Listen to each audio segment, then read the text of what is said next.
नमस्कार लिसनर्स, मैं आप सभी का स्वागत करती हूँ अपने चैनल डिवाइन हरि पर।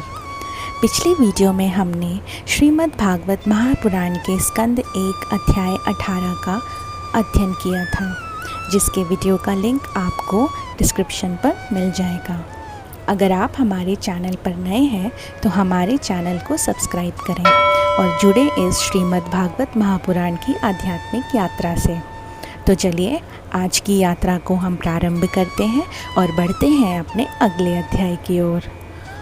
ओम नमो भगवते वासुदेवाय। श्रीमद् भागवत महापुराण स्कंद 1 अध्याय 19। परीक्षित का अनशन व्रत और शुकदेव जी का आगमन। श्री सूत जी कहते हैं, राजधानी में पहुंचने पर राजा परीक्षित को अपने उस निंदनीय कर्म के लिए बड़ा ही पश्चाताप हुआ। वे अत्यंत उदास हो गए और सोचने लगे, मैंने निरपराध एवं अपना तेज छिपाए हुए ब्राह्मण के साथ अनर्थ पुरुषों के समान बड़ा ही नीच व्यवहार किया। ये बड़े ही खेद की बात है। अवश्य ही उन महात्मा के अपमान के फलस्वरूप शीघ्र से शीघ्र ही मुझ पर कोई घोर विपत्ति आएगी। मैं भी ऐसा ही चाहता हूँ, क्योंकि उससे मेरे पाप का प्रायश्चित तो होगा। फिर कभी मैं ऐसा काम करने का दुस्साहस नहीं करूँगा।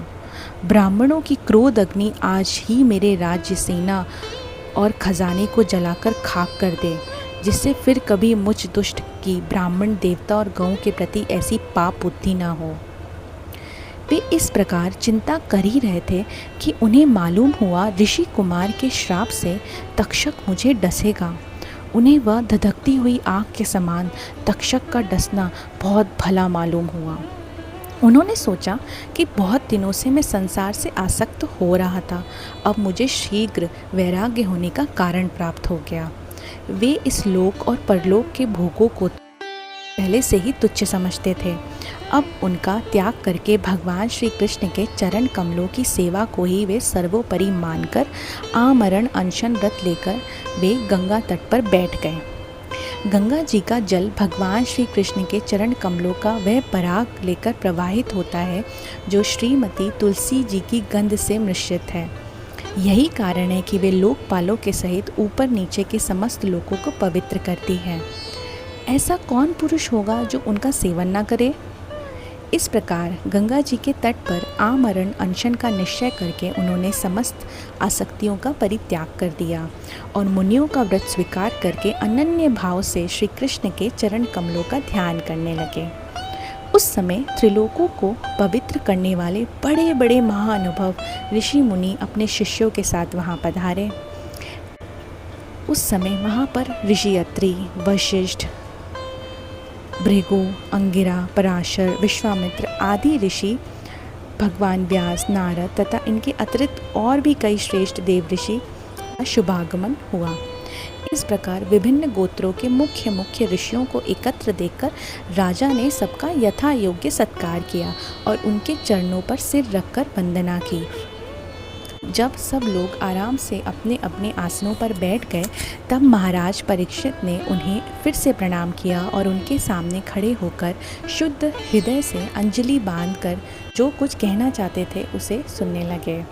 राजा परीक्षित ने कहा, समस्त राजाओं में हम धन्य हैं, क्योंकि अपने शील स्वभाव के कारण हम आप महापुरुषों के कृपा पात्र बन गए हैं। राजवंश के लोग प्रायः निंदित कर्म करने के कारण ब्राह्मणों के चरण धुवन से दूर पड़ जाते हैं। ये कितने खेद की बात है। मैं भी राजा ही हूँ। निरंतर देह गेह में आसक्त रहने के कारण मैं भी पाप रूप ही हो गया हूँ। इसे स्वयं भगवान ने ही ब्राह्मण के रूप में मुझे यह श्राप दिया।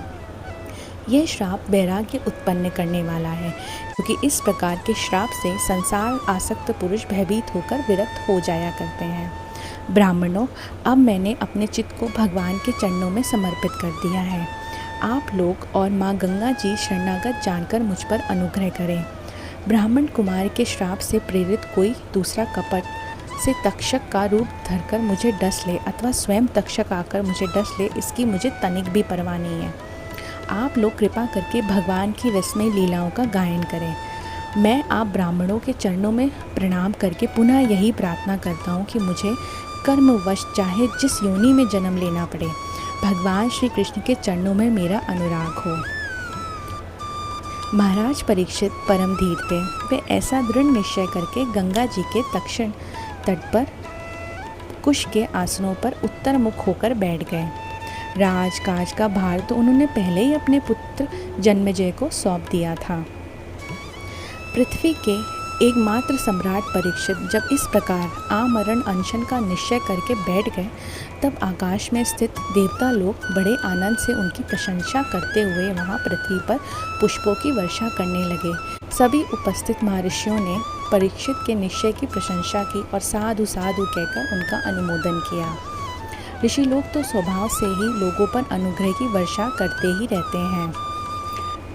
भगवान श्री कृष्ण के सेवक और अनुयायी आप पांडुवंशियों के लिए यह कोई आश्चर्य की बात नहीं है, क्योंकि आप लोगों ने भगवान का सानिध्य प्राप्त करने की आकांक्षा से उस राज सिंहासन का एक क्षण में ही परित्याग कर दिया, जिसकी सेवा बड़े बड़े राजा अपने मुकुटों से करते हैं।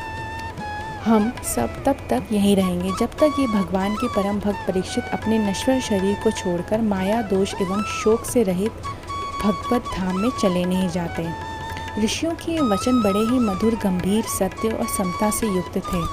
उन्हें सुनकर राजा परीक्षित ने उन योग युक्त मुनियों का अभिनंदन किया और भगवान के मनोहर चरित्र सुनने की इच्छा से ऋषियों से प्रार्थना की। महात्माओं, आप सभी सब ओर से यहाँ पधारे हैं। आप सत्यलोक में रहने वाले मूर्तिमान वेदों के समान हैं। आप लोगों का दूसरों पर अनुग्रह करने के अतिरिक्त जो आपका सहज स्वभाव ही है, इस लोक या परलोक में और कोई स्वार्थ नहीं है। आप लोगों पर पूर्ण विश्वास करके मैं अपने कर्तव्य के संबंध में ये पूछने योग्य प्रश्न करता हूँ। आप सभी विद्वान परस्पर विचार करके बताइए कि सबके लिए ये सब अवस्थाओं में और विशेष करके थोड़े ही समय में मरने वाले पुरुषों के लिए अंतःकरण और शरीर से करने योग्य विशुद्ध कर्म कौन सा है। उसी समय पृथ्वी पर विचरण करते हुए किसी को कोई अपेक्षा न रखने वाले व्यास नंदन भगवान श्री शुकदेव महाराज वहाँ प्रकट हो गए। वे वर्ण अथवा आश्रम के चिन्हों से रहित संतुष्ट थे। बच्चों और स्त्रियों ने उन्हें घेर रखा था। उनका वेश अवधूत का था। 16 वर्ष की अवस्था थी। चरण, हाथ, जांग, भुजाएं, कंधे, कपोल और अन्य सब अंग अत्यंत सुकुमार थे। नेत्र बड़े बड़े और मनोहर थे। नासिका कुछ ऊंची थी, कान बराबर थे। श्याम रंग था। चित्त को चुराने वाला उनका रूप था। वे शरीर की छटा और मधुर मुस्कान से स्त्रियों को सदा ही मनोहर जान पड़ते थे। यद्यपि उन्होंने अपने तेज को छिपाकर रखा हुआ था, फिर भी उनके लक्षण जानने वाले मुनियों ने उन्हें पहचान लिया और वे सब के सब आसन छोड़कर उनके सम्मान के लिए खड़े हो गए। राजा परीक्षित ने अतिथि रूप से पधारे हुए श्री शुकदेव जी को सिर झुकाकर प्रणाम किया और उनकी पूजा की। उनके स्वरूप को ना जानने वाले बच्चे और स्त्रियां उनकी ये महिमा देखकर वहां से लौट गए। सबके द्वारा सम्मानित होकर श्री शुकदेव जी श्रेष्ठ आसन पर विराजमान हुए। ग्रह, नक्षत्र और तारों से घिरे हुए चंद्रमा के समान ब्रह्म ऋषि, देव ऋषि, राजश्री समूह से आवृत श्री शुकदेव जी अत्यंत शोभायाम हुए। वास्तव में वे महात्माओं के भी आदरणीय थे। परीक्षित ने उनके समीप आकर और चरणों पर सिर रखकर प्रणाम किया, फिर खड़े होकर हाथ जोड़कर नमस्कार किया और कहा, भगवान, आज हम बड़भागी हुए, क्योंकि अपराधी क्षत्रिय होने पर भी हमें संत समागम का अधिकारी समझा गया। आज कृपा पूर्वक अतिथि रूप से पधारकर आपने हमें तीर्थ के तुल्य पवित्र बना दिया। भगवान, आप जैसे महात्माओं के लिए स्मरण मात्र से ही गृहस्थियों के घर तत्काल पवित्र हो जाते हैं। फिर दर्शन, स्पर्श, आसन, सुअवसर मिलने पर तो कहना ही क्या। महायोगी जैसे भगवान विष्णु के सामने दैत्य लोग नहीं ठहरते, वैसे ही आपकी सन्निधि से बड़े बड़े पापी तुरंत नष्ट हो जाते हैं। अवश्य ही पांडवों के भगवान श्री कृष्ण मुझ पर अत्यंत प्रसन्न हैं। उन्होंने अपने फुफेरे भाइयों की प्रसन्नता के लिए उन्हीं के कुल में उत्पन्न हुए मेरे साथ भी अपने पन का व्यवहार किया है। भगवान श्री कृष्ण की कृपा न होती तो आप एकांत वनवासी परम सिद्ध पुरुष स्वयं पधार कर इस मृत्यु के समय हम जैसे प्राकृत मनुष्यों को क्यों दर्शन देते। सूत जी कहते हैं, जब राजा ने बड़ी ही मधुर वाणी में इस प्रकार प्रश्न किए, आप योगियों के परम गुरु हैं, इसीलिए मैं आपसे परम सिद्धि के स्वरूप और साधन के संबंध में प्रश्न कर रहा हूँ। जो पुरुष सर्वथा मरणासन है उसको क्या करना चाहिए? भगवान साथ ही यह भी बताइए कि मनुष्य मात्र को क्या करना चाहिए। वे किसका श्रवण, किसका जाप, किसका स्मरण और किसका भजन करें तथा किसका त्याग करें।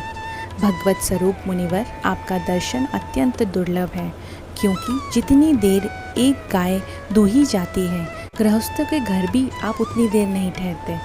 सूत जी कहते हैं, जब राजन ने बड़े ही मधुर वाणी में इस प्रकार प्रश्न किए, तब समस्त धर्मों के मर्मज्ञ व्यास नंदन भगवान श्री सुखदेव जी ने उनको उत्तर दिया।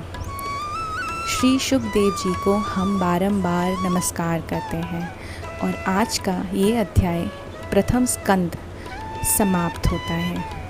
अगर आपको हमारा वीडियो पसंद आया हो तो इसे लाइक करें, शेयर करें और हमारे चैनल को सब्सक्राइब करना ना भूलें। धन्यवाद। जय श्री हरि।